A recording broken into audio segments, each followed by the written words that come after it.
I'm Ernest with Life is Storytelling, and I am a brand new Resident Evil fan.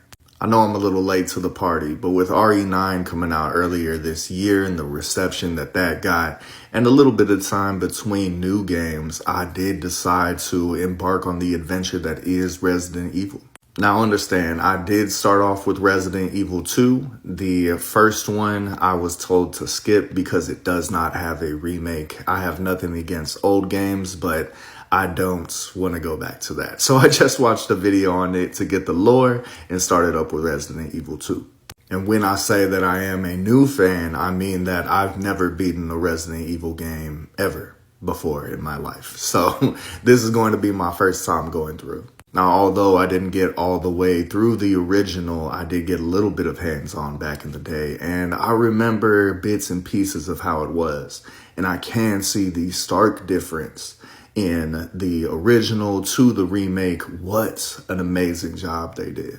I understand there's some fans of the classic out there that prefer it to be classic the way that it was originally released. But for me, going through the first time, I really appreciated the updated gameplay, camera angles, and so on. And although I am familiar with the general Resident Evil outline of how the story goes, getting into the nitty-gritty of this story has been fantastic. I love it. Whether I was playing as the rookie cop or the star sister, it really was a good time getting through this story and finding out all the little details, reading all the little notes as I went around to unravel this story. What I didn't appreciate too much about the two different playthroughs is how similar they are. You are really going through very nearly the exact same steps, at least up to a certain point, and then it reverts right back and puts you back on the path you've been on before.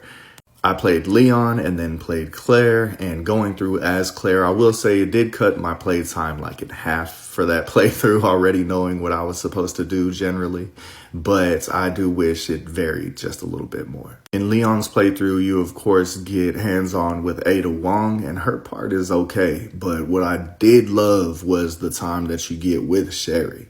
It, to me, was the most horror-filled segment. It really felt like my heart was racing as I was running away from this police chief, you know? And I guess just being put in her shoes for that little bit really was exhilarating.